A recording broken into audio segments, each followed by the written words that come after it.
예수님 십자가에 관한 아름다운 찬양을 통해서 감사드립니다. 오늘 하나님 말씀, 하나님 100가지 신비, 오늘은 지구의 신비라는 제목으로 말씀을 드리겠습니다.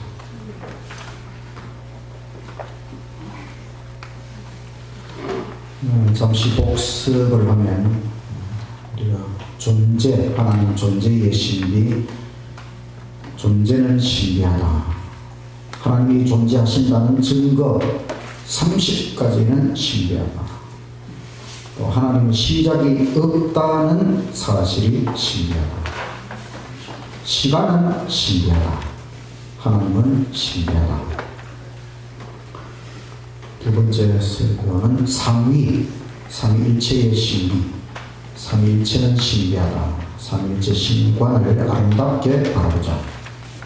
하나님의 모든 속성은 신비하다, 하나님의 사랑은 신비하다, 하나님의 이름 여호와는 신비하다. 세 번째는 우주의 신비, 하나님의 창조는 신비하다, 우주는 신비하다, 시간은 신비하다, 공간은 신비하다, 물질은 신비하다, 원자는 신비하다, 우주의 힘 신비하다, 만유 인력, 지구의 중력, 우주의 운행, 우주의 끝은 신비하다. 오늘은 지구의 신비, 하나님 100가지 신비, 이 책 여러분 다 가지고 계시죠? 혹시 안 가지신 분 한번 손 한번 들어보십시오. 없으신 분? 없으신 분들은 오늘 예배 마치고 저한테 오시면 제가 한 권씩 선물로 드리겠습니다.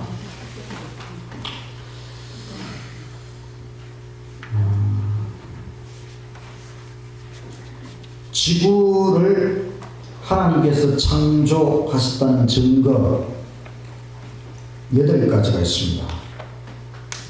첫 번째는 성경. 이 성경은 하나님이 창조하셨다, 이 말씀으로 시작을 하죠. 그런데 성경이 그 이후에 모든 기록이 옳기 때문에, 여러분 성경에 거짓말이 있습니까? 없습니다. 성경 진리의 말씀. 그래서 우리는 성경의 첫 번째 말씀, 하나님의 창조를 믿을 수 있고, 두 번째는 사실 성경은 지구 구속, 지구를 구원하는 하나님의 역사에 대하여 기록하고 있습니다. 구원의 역사, 너무나 진지하게 성경 전체를 통해 전개되고 있습니다. 만약에 창조가 거짓이라면 구원의 역사도 거짓이 되어 버리지요. 그럴 리가 없습니다. 그래서 우리는 지구 구속의 역사가 분명하기 때문에 그 앞에 일어난 창조와 타락의 역사에 대해서도 믿을 수가 있다. 세 번째는 창조주일 일주일. 이 세상이 어떻게 생겨났느냐.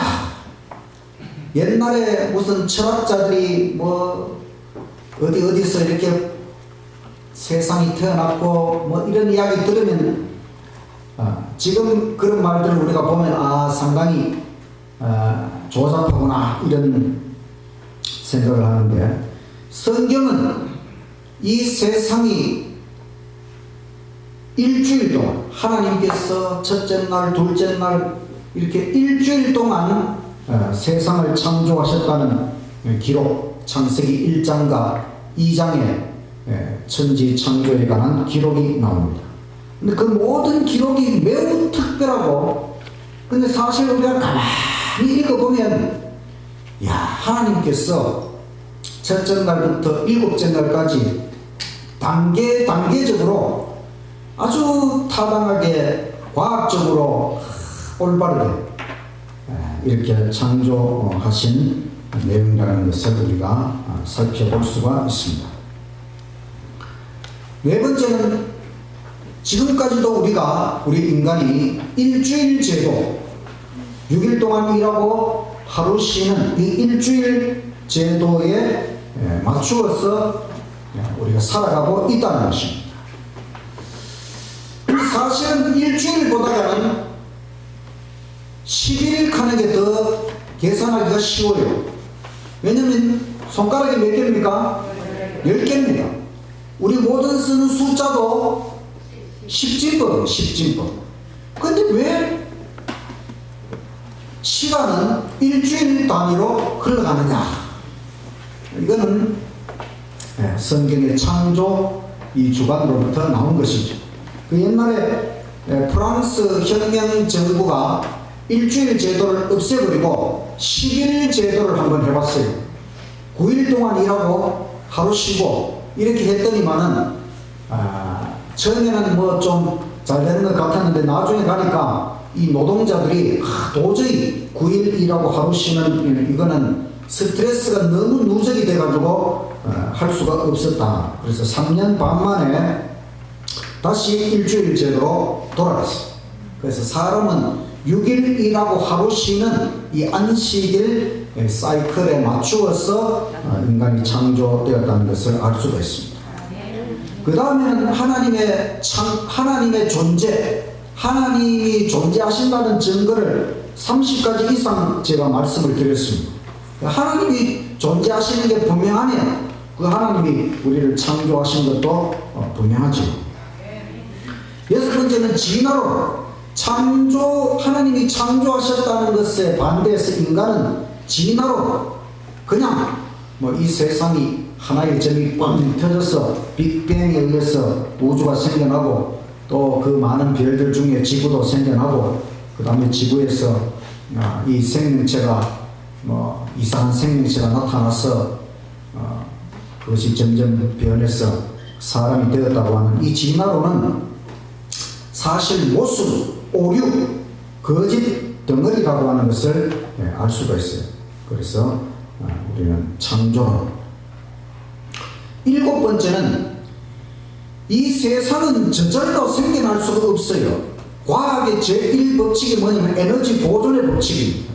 이게 연력학 제1법칙인데 이 법칙은 무에서 유는 생겨날 수가 없다는 것입니다. 왜냐하면 이 모든 존재하는 것은 다 에너지 덩어리입니다. 에너지라고 하는 것은 무에서 유는 생겨날 수가 없어요. 여러분, 만약에 자동차가 에너지를 조금도 공급하지 않고 기름을 공급하지 않고 전기를 공급하지 않고 계속해서 굴러갈 수 있는 자동차가 있을까요? 그런 자동차를 만들어내면 폭발적으로 팔릴 것입니다. 근데 아무리 해도 기름을 넣지 않고 전기를 공급하지 않고 에너지를 공급하지 않고 달릴 수 있는 자동차를 만들 수가 없어요. 왜냐하면 에너지 보존의 법칙. 에너지를 넣어야 그만큼의 에너지를 낼 수가 있는 것입니다. 근데 이 우주 만물이 무에서 유가 태어난다는 것은 절대로 있을 수가 없다. 에너지 보존의 법칙에 의미가 된다. 근데 하나님은 원래부터 존재하시는, 저절로 존재하시는, 자존하시는 하나님. 이걸 여러분이 이해하셔야 돼요. 이게 가장 중요한 것입니다. 다시 반복 못하기 때문에. 여덟 번째는 성경에 기록된 노아 홍수 대격변. 대격변이 이 지구에 한번 일어났을까요? 무엇으로 알 수 있습니까? 홍수가 대격변이 일어난 걸 무엇으로 지금 우리가 알 수가 있죠? 화석이라고 하는 것은 대격변이 없으면 만들어질 수가 없어요. 오늘 고양이가 한 마리 죽었어요. 그 가만 놔두면 화석이 됩니까? 가만 놔두면 썩어 없어집니다. 사라집니다. 고양이가 갑자기 고양이가 여기 있는데 갑자기 산더미가 와서 확 덮쳐버렸어. 그러면은 거기 공기가 없고 썩지 않으면은 그게 화석이 되는 것입니다. 그러니까 노아 홍수에 대격변이 일어났기 때문에 이 지구 곳곳에 화석이 나오는 것입니다. 또 퇴적층, 이 지구 표면에 거의 90% 이상이 퇴적층이 쌓여서 이 노아 홍수 때의 대격변으로 말미암아 완전히 뒤죽박죽이 되고 다시 쌓이고, 그 퇴적층 속에 화석이 다 발견되는 것은 노아 홍수 때 격변의 증거입니다. 그러니까 퇴적층이나 모든 화석이나 이게 노아 홍수의 증거인데, 그것을 진화론 학자들은 그 화석을 가지고 무슨 이 진화에 같다고 하는 이걸로 나타내려고 하는 건 참 얼마나 엉터리인가 하는 것을 알 수가 있습니다. 그래서 다윈이라고 하는 이 진화론 학자가 종의 기원, 모든 종, 식물종, 동물종 어떻게 생겨났느냐, 그게 진화를 통해 이루어졌다고 하지만은 저는 존재의 기원, 모든 기원은 존재의 근본이신 하나님이 만들어내신 것이고, 하나님은 종류대로 만드셨어요. 종류대로. 콩은 콩 종류대로, 팥은 팥 종류대로, 고양이는 고양이 종류대로, 원숭이는 원숭이 종류대로, 사람은 사람대로. 모든 것은 하나님이 종류대로 처음부터 그렇게 만드신 거지, 무슨 자꾸 변해가지고 원숭이가 사람이 되고 이게 아니다. 이처럼 우리는 하나님이 이 세상을 창조하셨다는 증거를 많이 발견할 수가 있어요. 하나님이 이 세상을 창조하신 것, 우주 만물을 하나님이 다 창조하셨지만 이 지구를 창조하신 것, 이 지구와 태양계를 창조하신 것이 창세기 1장 1절부터 나와 있는데, 이것을 보면 우리가 하나님께서 우주에 있는 다른 별들도 이 지구와 태양계 창조처럼 어떤 그런 비슷한 종류의 패턴을 따라 창조하지 않으셨을까 하는 것을 생각해 볼 수가 있지요. 성경의 시작 창세기 1장 1절, 태초에 하나님이 하늘과 땅, 이 땅은 지구입니다. 지구를 창조하십니다. 그 땅이 혼돈하고 공허하며 흑암이 깊음 위에 있고, 깊음이라고 하는 건 물이 깊다. 그러니까 물이 이 지구를 가득 채우고 있었다. 그 깊음 위에 있고, 하나님의 영은 수면 물 위에 운행하시니라. 하나님이 이르시되 빛이 있으라 하시니 빛이 있었고, 그 빛이 하나님 보시기에 좋았더라. 이 지구 창조의 시작 모습을 보여주면서 성경의 기록이 시작되고 있습니다. 이렇게 해서 하나님께서 30가지의 창조물, 시간, 공간, 물질, 지구, 흑암, 물, 빛, 밤과 낮, 공기, 물층, 땅, 바다, 풀, 공유, 과일, 태양, 달, 또 태양계 안의 행성, 큰 의류, 큰 물고기, 또 의류, 새, 육축, 짐승, 곤충, 사람, 그리고 결혼, 에덴 동산, 생명과 선악과 안식일, 이렇게 30가지 창조물을 창조하셨다. 지난번에 제가 설교를 한번 했죠. 이제 지구는 신비하다. 우리가 매일 이 지구 땅을 밟고 이 지구 위에서 살아가는데 지구가 그렇게 신비하냐? 여러분, 이 지구가 신비하다는 생각을 해보셨습니까? 이 지구에 지금 우리가 이 생명체가 살고 우리 사람이 살려면은 조건이 있어요. 그럼 첫 번째는 이 지구는 적당한 크기와 질량을 가져야 됩니다. 왜냐하면 이 중력, 지난 시간에 제가 중력에 대해서 말씀드린, 중력이라고 하는 이 지구가 이 지구 표면에 있는 만물을 잡아당기는 힘입니다. 이 잡아당기는 힘이 이 지구가 지금 크기를 가지고 이 만물을 잡아당기는 것입니다. 만약에 이 지구가 지금보다 더 크다면은 우리 잡아당기는 힘이 막 세지거든요.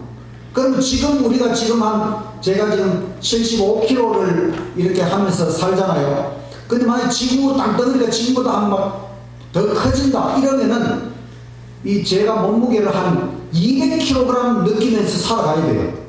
그럼 엄청 힘들겠죠.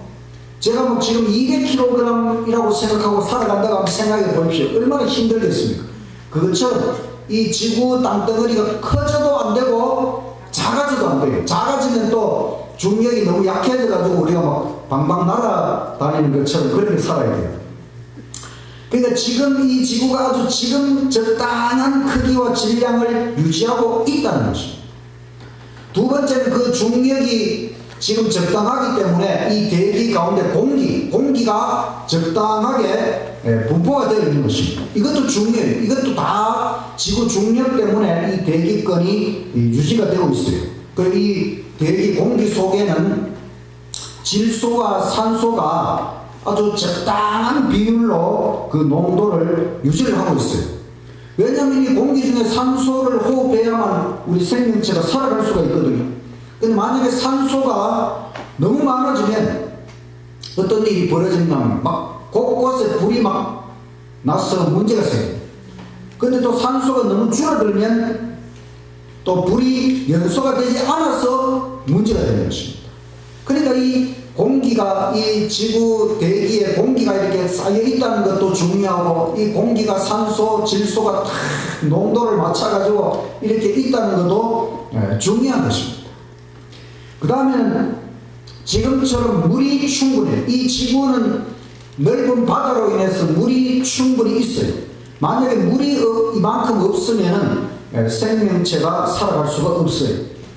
또 태양이 이 지구하고 아주 적당한 거리를 유지하고 있기 때문에 이 태양으로부터 우리 지구의 에너지 99%는 다 태양으로부터 공급을 받거든요. 태양이 없어지면 안 되고 태양이 또 가장 지금 적당한 거리에서 이 지구의 적절한 온도를 유지시키고 있는 겁니다. 그 다음에 이 지구가 태양을 중심으로 이렇게 한 바퀴 1년에 한 바퀴 공전을 하잖아요. 그 공전 궤도도 지금처럼 딱 유지가 돼야 돼요. 이 지구가 태양으로부터 너무 멀리 갔다가 돌아오고 이렇게 되면 지구의 온도가 낮아져서 안 됩니다.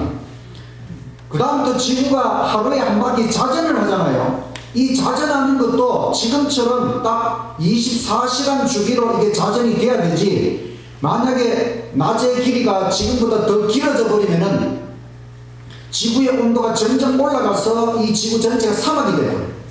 근데 만약에 또 낮의 길이가 짧아지면 또 이 지구가 이 빙하, 얼음으로 가득 차게 돼요. 그러니까 지금처럼 12시간 낮이 되고 12시간 밤이 되고 요 주기, 자전 주기가 지금 딱 맞다고 하는 것입니다. 그 다음에 또 달도 그냥 저기 있잖아요. 그 달이 그냥 가만히 있는 게 아닙니다. 그 달이 있기 때문에 이 지구의 바다에 밀물, 썰물이 계속 일어나잖아요. 하루에 2번씩 밀물 주기, 썰물 주기, 이게 2번 주기로 계속 일어나잖아요. 그죠? 그것 때문에 이 바다가 깨끗하게 유지가 되고 생명체가 살아가는 것입니다. 이렇게 제가 지금 7가지 말씀을 드렸는데, 이 모든 조건은 이 지구가 지금 우리 주변 환경하고 지금하고 똑같은 조건이 되어야만 생명체와 사람이 살 수 있다는 것입니다. 이것 중에 한 가지라도 잘못되면 이 지구는 생명체가 살아갈 수 없다. 이 모든 것이 다 우연히 그렇게 된 것일까요? 하나님, 창조주 하나님께서 계획하셨기 때문에 모든 것은 하나님께서 계획하시고 이 지구를 적당한 크기로 만드셨고, 또 공기층을 적당하게 갖다 놓으셨고, 또 이 지구에 물이 충분하도록 하셨고, 태양을 적당한 위치에 갖다 놓으셨고, 또 지구가 태양을 공전하는데 1년에 한 바퀴 적당한 궤도로 공전을 하고, 지구가 하루에 한 바퀴 자전하는 것도 적당한 시간으로 그 다음에 또 달을 적당하게 갖다 놓으셔서 이 지구의 바다에 물이 깨끗하게 되도록, 이 모든 것이 하나님의 계획에 의해서 됐다고 하는 것입니다. 이 모든 것들이 어떻게 저절로 될 수 있을까? 말도 안 되는데 하나님이 없다고 생각하는 그 진화론 무신론 학자들은 어떻게 해서든 이거를 설명을 해보려고 하니까 우연히 그냥 기적적으로 이런 일이 벌어졌다. 창조주 하나님의 위대한 계획을 믿으시기를 간절히 바랍니다. 빛은 신비하다. 빛이 없으면 우리가 살아갈 수가 없지요. 이 빛이 어떻게 생겨났느냐? 진화론 학자들은 빅뱅 대폭발, 우주가 대폭발해서 빛이 생겨났다고 합니다. 그러나 성경은 하나님께서 빛이 생겨나, 첫째 날에 하나님이 빛을 만드셨지요. 빛이 뭐냐? 빛은 가시광선, 가시가 있는 광선이라는 게 아니고 눈에 보이는 광선인데 전자기파의 일종입니다. 근데 빛은 이중성을 띠고 있어요. 빛은 직진으로 가는 것처럼 보이지만 사실은 파도, 이 물결의 파도처럼 이 파동을, 사실 아주 작은 파동을 그리면서, 근데 또 파동을 그리는데 이게 빛이 알갱입니다. 알갱이, 입자입니다. 입자.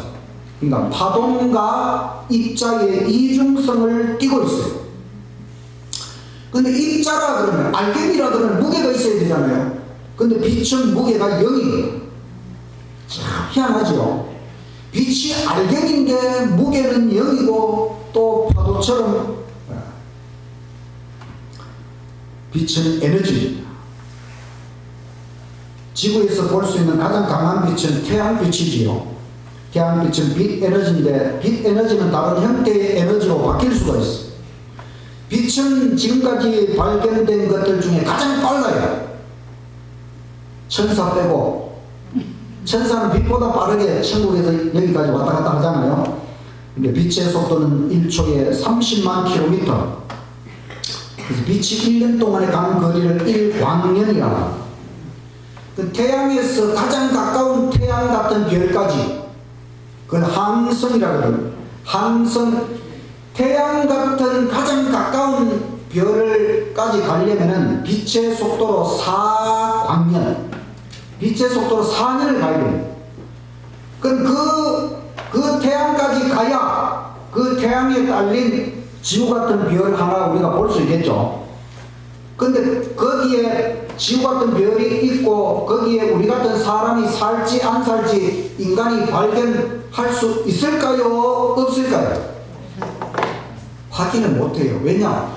빛의 속도로 4년을 가려면은 우주선 타고 가면 가다가 죽어버리거든요. 갈 수도 없어요. 확인이 안 돼요. 그러니까 하나님께서 지금 우리 이 인간이 다른 우주 거민들에 대해서는 우리 인간의 능력으로는 관측하거나 또는 확인하거나 이게 안 되도록 하나님이 다 막아 놓으셨습니다. 빛은 직진, 가장 빠른 길로 가고 같은 속도, 등속. 근데 이 광속 상수, 1초에 30만 킬로미터를 달려간다고 하면 그 빛의 속도, 상수가 달라지면 큰일 납니다. 그러니까 빛이 1초에 30만 킬로미터로 딱 달려가도록 그렇게 정해놓은 이것도 대단히 중요한 거예요. 만약에 그 속도가, 빛의 속도가 달라져 버리면은 엄청난 일이 벌어지게 돼요. 이렇게 중요한 빛에 대하여 우리 인간이 아직 빛에 대하여 1%도 제대로 모른다. 이렇게 중요한 빛을 우리 인간이 실제로는 모른다는 것입니다. 그런데 하나님은 첫째 날에 빛을 창조하셨죠. 빛은 어떻게 생겨났느냐? 이 우주에 있는 모든 힘에 근원하는 하나님이시고 모든 빛에 근원하는 하나님이십니다. 하나님은 빛이시다. 의미심장한 말씀입니다. 태양은 신기하다. 빛하고 태양하고 같을까요? 다를까요? 다릅니다. 빛은 태양빛 말고도 빛이 많아요. 태양이라고 하는 것은 빛을 비추는 전등의 하나로 하나님이 만드신 것입니다. 태양은 이 지구를 위해서 하나님이 전등 하나를 만들어 놨어요. 그게 태양입니다. 우리 인간은 이렇게 많은 전구를 만들어야 이 안을 밝힐 수가 있잖아요. 근데 하나님은 태양이라고 하는 빛 전등 한 개만 딱 만들어가지고 이 지구 전체가 그 태양빛, 태양 전등 하나 가지고 다 먹고 살도록 다 그렇게 해놓으셨어요. 태양은 이 지구보다 크기가 130배가 큰 게 아니고 130만 배 큽니다. 130만 배.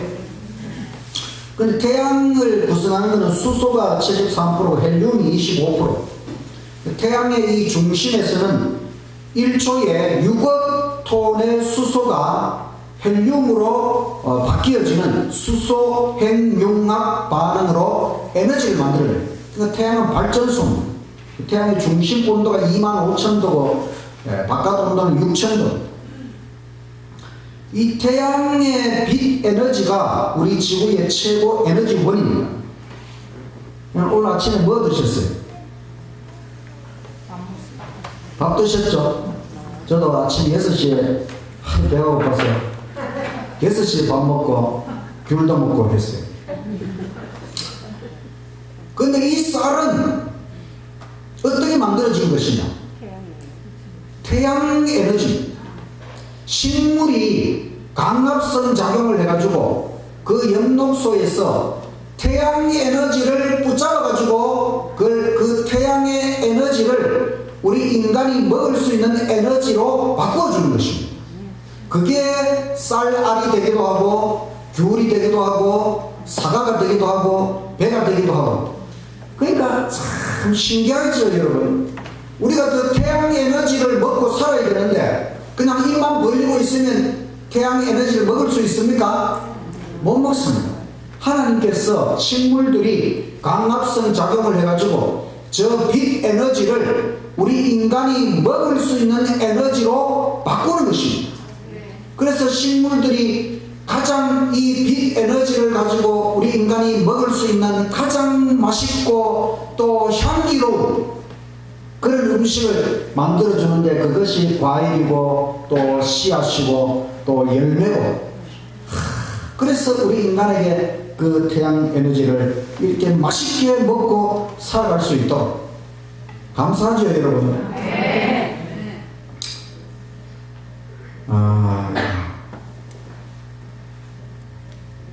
근데 진화론은 태양 중심으로 모든 걸 설명하지만 하나님은 지구를 중심으로. 지구가 먼저입니까? 태양이 먼저입니까? 지구가 먼저. 지구는 첫째 날, 태양은 넷째 날. 그래서 이 태양이 정말 중요하지만은 그러나 태양이 숭배의 대상은 아닙니다. 옛날 사람들은 태양신 섬겼잖아요. 그 태양신 섬기는 날이 일요일. 그래서 태양이 중요하지만 하나님은 태양을 지구와 인간을 위해 만들어 주셨다. 달은 신기하다. 달은 이 지구에 딸려있는 위성입니다. 달이 이 지구를 한 바퀴 공전하잖아요. 근데 그 달이 지구를 한 바퀴 공전하는데 27.3일 걸려요. 근데 달은 또 자전도 해요, 자전. 달도 지구처럼 자전을 하는데 자전하는 시간도 27.3일. 달은 자전 주기와 공전 주기가 똑같아요. 그래가지고 우리 지구에서는 달에 똑같은 면만 계속 보게 되는 것입니다.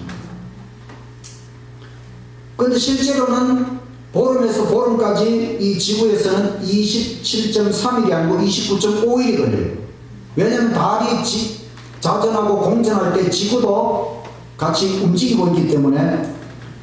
그래서 1년을 12달로 나눈 것은 달 때문에, 달이 지구를 도는 그것 가지고 12달, 12월, 1월, 2월, 이게 달월자잖아요. 그 다음에 이 달이 또 무슨 일을 하는가 하면, 이 지구가 하루에 한 바퀴 자전을 하잖아요. 자전을 하는데 똑바로 서서 자전을 하는 게 아니고 이렇게 딱 기울어가지고 23.5도 기울어가지고, 태양을 중심으로 23.5도 기울어가지고 자전을 하게 되어 있어요. 요게 바로 달의 중력, 달이 잡아당기는 그 힘 때문에 이 지구가 23.5도 자전축을 유지를 해요.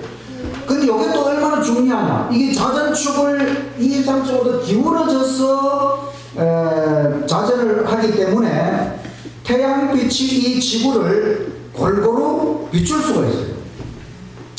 또 이 계절의 변화가 일어나는 것입니다. 만약에 이게 이렇게 기울지 않고 똑바로 서서 하면 자 북극 지방은 항상 겨울이 되고, 그 다음 적도는 항상 여름이 되고, 우리는 항상 봄이 되고, 이렇게 되는 것입니다. 봄, 여름, 가을, 겨울 계절의 변화가 일어나지 않아요. 근데 이게 빼딱하게 기울여서 이 자전하고 공전하기 때문에 계절의 변화가 일어나요.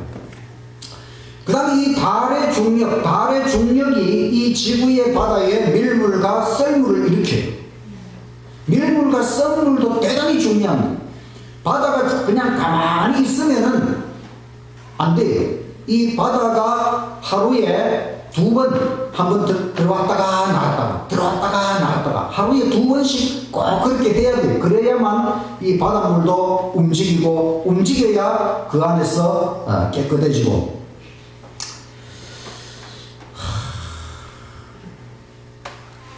달은 또 이 지구, 우리가 밤이 되었을 때에 태양빛을 우리에게 반사를 탁 해주지요. 그것 때문에 이 밤에 우리가 너무 깜깜하지 않고, 달 때문에 또 밤에 낭만도 있고, 또 달이 없었으면 추석 명절도 없어집니다. 이렇게 소중한 달, 아무것도 아닌 것처럼 보이지만 이 달도 참 이 지구에 꼭 필요한 것입니다. 하나님께서 다 계획이 있으셔서 창조하신 것입니다. 넷째 날에 태양을 만드시고, 달을 만드시고, 태양계 안에 있는 행성들을 만드셨다. 공기도 신기합니다. 공기는 질소가 78%, 산소가 21%거든요. 나머지 1%인데, 이 공기가 없으면 제가 말해도 여러분 소리를 들을 수가 없어요. 이 우리 소리는 공기라고 하는 매질을 통해서 전파가 되는 겁니다. 공기 때문에 제가 말하면 여러분이 들을 수가 있는 거예요. 또 산소가 없으면 우리가 불을 붙일 수도 없고, 산소가 없으면 숨을 쉴 수도 없어요. 우리가 산소를 왜 마셔야 되느냐? 자동차도 공기를 마셔야 되지요. 석유 에너지로 달리는 자동차는 그 산소를 가지고 그 불을 일으켜서 에너지를 얻어요. 사람도 똑같아요. 사람도 코로 산소를 마시잖아요. 그 다음에 입으로 음식물을 먹잖아요. 그럼 이 음식물을 먹으면 그 음식물 영양분은 피로 들어가서 피가 우리 몸의 모든 세포에 영양분을 공급을 해줘요. 그다음에 산소가 또 이 폐로 들어가면 이것도 피로 들어가서 우리 모든 세포에 산소를 공급해요. 그럼 산소하고 영양분하고 만나가지고 우리 몸의 각 세포마다 이 미토콘드리아라고 하는 엔진이 있어요. 이 미토콘드리아라는 엔진이 그 산소와 그 영양분, 포도당을 가지고 결합을 시켜가지고 우리 몸이 낼 수 있는 에너지, ATP라고 하는 에너지를 만들어내요. 이거 놀랍지 않습니까, 여러분? 하나님께서 자동차는 엔진이 한 개밖에 없지만 우리 몸 속에는 모든 세포마다 미토콘드리아라고 하는 엔진을 수도 없이 만들어놨어.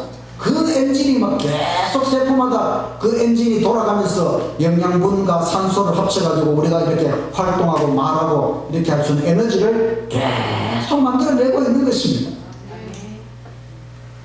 그러니까 공기가 얼마나 필요한 것입니다. 이렇게 공기가 필요한데 인간은 공기가 있는 줄도 몰랐다니까요.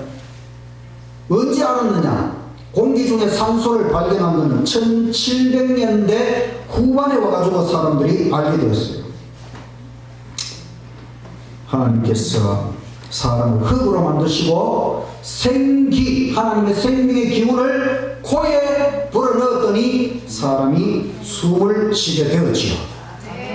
우리가 숨을 쉬는 것 이게 다 필요하기 때문에 하나님의 그 키스로부터 우리 인간이 숨을 쉬게 되었다. 호흡이 있는 자마다, 산소를 마시는 자마다 여호와를 찬양하라. 물은 신비한 것입니다. 물. 옛날에 우리 한글이 처음 만들어질 때는 물이라고 안 하고 물이라고 해요. 물. 각 나라마다 물에 해당하는 말이 있어요. 물은 지구상 어디에나 다 물이 있거든요. 물은 이 지구에서 가장 중요한 화학 물질 중에 하나입니다. 물이라고 하는 것은 수소 원자 2개에다가 산소 원자 1개가 합쳐져 가지고 물이 돼요. 그래서 이거를 수소를 뜻하는 H2O, 산소 O, H2O 이렇게 물을 나타내요. 그런데 지구 표면에 바다가 물이 몇 프로입니까? 70%. 우리 몸은 물이 몇 프로입니까? 70%. 이 물이 얼마나 중요한 것이냐. 근데 물은 맛도 없고 열량도 없어요. 에너지도 없어요. 물이. 근데 우리 인간에게 필요한 6번째 영양소. 물이 내 몸속에 들어가서 무슨 일을 하는지 우리 모르죠. 근데 물을 마시면 기분이 좋아지죠. 이 지구에 지금만큼의 물이 없으면 큰일 납니다. 우리가 나를 물로 보지 마세요. 이 말이 무슨 뜻입니까? 물로 보지 말라. 하찮은, 물이라고 하는 것은 하찮은 거다. 나를 물로 보지 마라. 나를 그냥 하찮은 존재로 보지 마라. 물을 물로 보지 마십시오. 물은 하찮은 것이 아닙니다. 물은 정말 중요한 것입니다. 지구라고 하는 이 별에 이렇게 물이 왜 이렇게 많이 있느냐? 그것은 하나님께서 다 계획을 하시고 물이 이렇게 충분히 있기 때문에 지금 우리가 모든 생명체와 함께 살아가는 것입니다. 천국에도 물이 있어요. 신비한 물, 이름하여 생명수. 요한계시록 22장 17절 원하는 자는 값없이 생명수를 받아라. 하나님께서 이렇게 소중한 물을 우리에게 값없이 창조와 구원을 통해 베풀어 주신 것 감사하면서 물을 사용하시기를 간절히 바랍니다. 바다는 신기하다. 여러분, 바다가 왜 저리 넓어요? 바다가 넓어야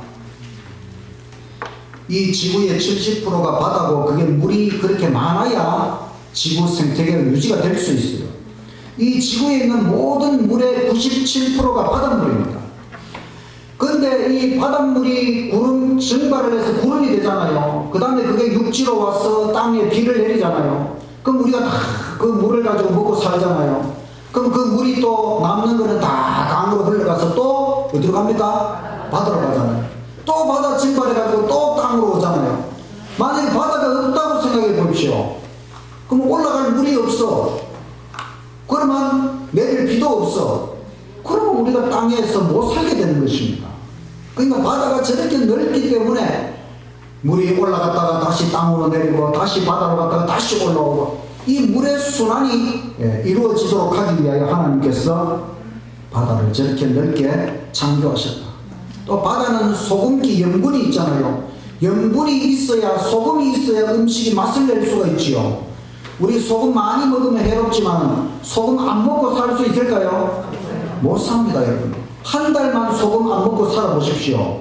큰일 납니다. 그래서 소금을 적당하게 먹고, 근데 이 달과 태양이 바로 이 바닷물에 밀물과 썰물을 일으켜서 바다를 정화시키고, 그래서 바다가 넓고 바닷물이 풍부하기 때문에 그 때문에 이 모든 땅이 충분한 물을 공급받고, 그래서 바다도 신비하고, 모든 것은 깊이 생각해보면 전부 다 신비한 것입니다. 우리는 그냥 뭐 바다가 왜 저래 넓지, 뭐 땅도 좁은데 좀 바다를 하나님께서 좀 바다는 좀 작게 하고 땅을 더 넓게 만드시기 왜 저렇게 했나. 하나님께서 다 계획이 있으시고 다 뜻이 있고, 모든 것은 우리 인간이 살아가기에 적당하게 그렇게 하셨다. 땅은 신비합니다. 땅. 이제 이 지구의 30%가 땅이잖아요. 땅에는 신비한 게 많아요. 흙도, 돌도, 산도, 강도, 꽃도, 나무도, 과일도, 새도, 생명체도, 사람도 다 신비하지요. 근데 이 땅에서 가장 신비한 것은 사람입니다. 제가 어제도 뒷산 황인산에 올라갔어요. 황인산에 가서 부산 시내를 내려다 봤어요. 뭐가 보였을까요? 예? 집도 보이고, 근데 약간 부산은 진짜 아파트가 많아요. 올라가 보니까 아파트가 얼마나 많은지. 그런데 이 땅에다가 집을 가장 멋있고 아름답게 짓는 것은 사람입니다. 여러분, 코끼리가 아파트를 지을 수 있겠습니까? 고양이가 아파트를 지을 수 있겠습니까? 어떤 동물도 인간처럼 이렇게 화려한 아름다운 집을 만들지 못합니다. 가만히 보면 이 땅에서 집을 가장 멋있고 아름답게 짓는 것도 사람이고, 가장 맛있는 것을 먹는 것도 사람이고, 결국은 이 땅을 가장 잘 활용하고 있는 것도 사람이고, 결국은 이 땅의 중심은 사람이라고 하는 것이 사람. 어떤 식물, 어떤 동물도 이 지구 창조의 중심이 아니고 바로 우리 사람이 중심이다. 하나님께서 그렇게 우리를 창조하셨습니다. 이렇게 보니 이 지구 전체가 다 계획적이라고 하는 거예요. 계획이 없었으면 이 지구가 이렇게 될 수가 없는 것이지요, 여러분. 그렇게 생각이 되십니까? 네. 정말 하나님은 모든 것을 계획하시고 계획 속에서 이 지구가 생겨난 것입니다. 우주 전체가 그렇게 하나님의 놀라운 계획에 의해서 만들어진 것입니다. 하나님께서 이 지구에 대한 창조의 계획을 세우시고 첫째 날, 둘째 날, 셋째 날, 넷째 날, 다섯째 날, 여섯째 날 다 만드시고 마지막으로 사람을 하나님의 형상을 따라서 다 만들어내시고 일곱째 날 안식일을 우리에게 주시고 우리가 하나님을 믿고 섬기며 살아가도록 모든 것은 하나님의 계획에 의해서 이루어진 것입니다. 그렇다면 이 지구에서 살아가는 우리 모든 인간에 대하여 하나님은 이 인간을 중심으로 하여 모든 것을 계획하셨다는 것을 우리가 알게 되는 것이지요. 하나님은 우리 한 사람 한 사람에 대한 계획을 다 가지고 있습니다. 그것을 섭리라고 하는 것입니다. 하나님은 우리에 대한 섭리를 다 가지고 계십니다. 우리가 그 섭리를 모르고 살아가면 우연히 살아가는 인생이 될 것이지만, 그러나 우리가 그 섭리를 붙잡고 하나님의 섭리를 붙잡고 하나님의 섭리를 헤아리며 살아간다면 우리 인생이 얼마나 계획적이고 얼마나 아름답고 얼마나 의미 있고 정말 우리 인생이 얼마나 신비한 것인지 깨닫게 될 것입니다. 신비한 하나님 안에서 신비한 인생, 아름다운 인생을 살아가시는 저와 여러분이 되시기를 간절히 바라면서 말씀을 마치겠습니다.